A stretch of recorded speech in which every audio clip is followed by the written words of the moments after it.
Bon dia a tothom. En primer lloc, moltes gràcies a FEMCAT per aquesta oportunitat de presentar l'analítica de dades al programa PADRIS, un impuls molt important per a la recerca i la innovació del nostre sistema de salut de Catalunya.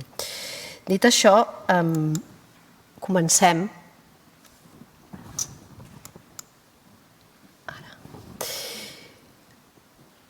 El programa PADRIS es porta des d'aquesta agència d'avaluació de qualitat i d'avaluació de qualitat del sistema de salut de Catalunya, una agència que va néixer fa 25 anys amb la missió d'avaluar la tecnologia sanitària que s'havia d'introduir en la cartera de serveis en aquell moment. Una agència que ha evolucionat durant aquests 25 anys, ampliant, adaptant-se, millorant a tots els reptes del sistema de salut. Una agència que ara mateix té la missió de generar el coneixement mitjançant l'avaluació, mitjançant l'evidència científica tradicional, però millorant-la amb les dades que tenim en el nostre sistema per a l'ajuda de la presa de decisió i per, sobretot, al final, la sostenibilitat del nostre sistema i millorar la qualitat dels nostres ciutadans.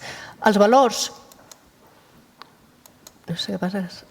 Els valors de l'agència i que defineixen, veieu aquí, són el rigor, aquest rigor de l'evidència científica, la transparència en les dades obertes i en fer arribar els indicadors del sistema a tothom, el compromís d'estar alineats amb els reptes del sistema, la col·laboració amb les entitats, amb els departaments diferents de la Generalitat i la imparcialitat, aquesta objectivitat de ser una agència que aporta les recomanacions per a la presa de decisió. Aquí hi ha tot el ventall de funcions que aquesta agència té dintre del sistema. Destacar avui que parlarem de l'anàlisi de les dades per al sistema sanitari del programa PADRIS. Destacar també que tenim la funció d'avaluar la recerca i l'impacte que té social d'aquesta recerca en el nostre sistema. Destacar també que tenim el programa de transparència i d'indicadors de benchmark del sistema sanitari publicat en el web i que ens dediquem justament a això, a fer aquest retiment de comptes i, entre altres coses i moltes més, incrementar la visibilitat com a referent del sector de salut. I això ens ajuda molt a aquesta visió de les capacitats prospectives de l'Aquas cap al nivell europeu i internacional amb els projectes europeus. El PADRIS va néixer el 2016, va néixer com un programa per impulsar la recerca i la innovació en l'àmbit sanitari mitjançant la reutilització de les dades, de totes les dades que tenim en el nostre sistema que genera Catalunya, sempre degudament pseudoanonimitzades. I quan parlem de la reutilització, parlem d'incrementar aquesta capacitat d'anàlisi, d'avaluació, i per la presa de decisions, millorant la qualitat de l'atenció sanitària com una oportunitat. Parlem també que es dinamitza alhora aquesta recerca i innovació, parlem que són dades pseudoanonimitzades i que, per tant, facilita que Catalunya continuï i sigui sent una pionera a nivell internacional en l'àmbit de la recerca biomèdica i de ciències de la salut. Què és el PADRIS? El PADRIS, des del 2016, es regeix per aquests principis ètics que han parlat al principi, el respecte a les persones, a la societat, la justícia, l'eficiència, la transparència, la recerca responsable i també la protecció de les dades. Els objectius eren aquests, millorar la capacitat de recerca, millorar també els processos i redefinició assistencials i millorar, per últim, la salut de les persones.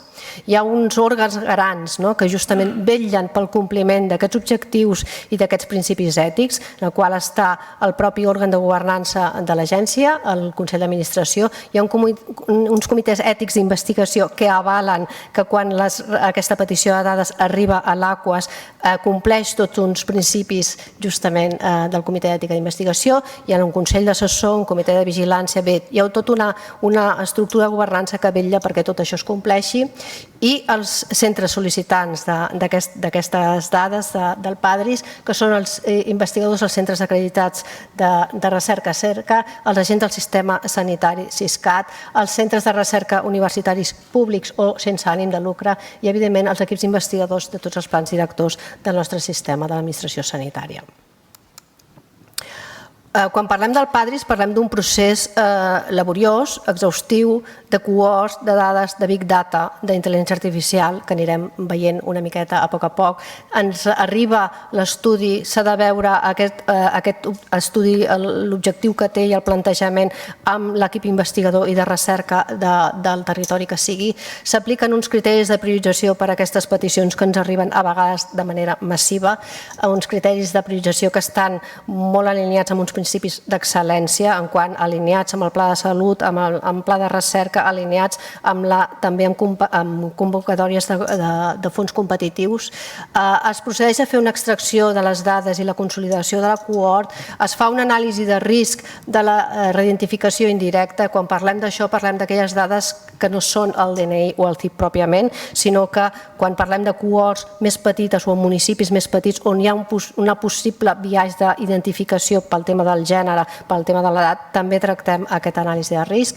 I per últim es passen a pseudoanonimitzar aquestes dades i la cessió de la cohort perquè la recerca, els investigadors puguin avançar amb la investigació. En quant a l'activitat, un programa que va néixer el 2016, com he dit, en quant a l'activitat d'aquests últims anys, com veuen, el ventall d'àmbits en els quals s'ha treballat específicament més prevalent és l'aparell circulatori, l'aparell vascular i cerebral, però també tot el tema de salut pública i mediambiental, l'oncologia i també la gestió sanitària.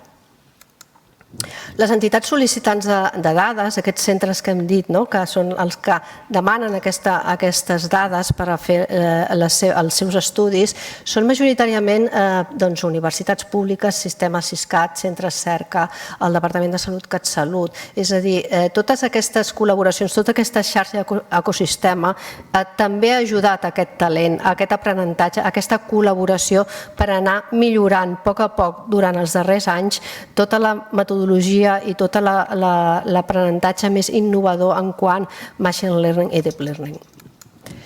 Alguns exemples. Parlem d'alguns exemples que han tingut un impacte important a nivell poblacional. És a dir, hem parlat, crec que hi ha hagut una xerrada molt interessant de Taiwan sobre la pandèmia. Ha estat fonamental les dades, ha estat fonamental treballar des de l'any passat, al març, en tenir les dades en temps real més aviat possible per poder ajudar aquesta recerca en aquest any que hem tingut. Aquí veuen un exemple d'un estudi d'una cohort pediàtrica que es va fer per Covid, que efectivament, si ens anem a l'any passat amb una mica el plantejament de si les escoles havien d'obrir o no, doncs els resultats segurament ajuden en aquesta presa de decisió.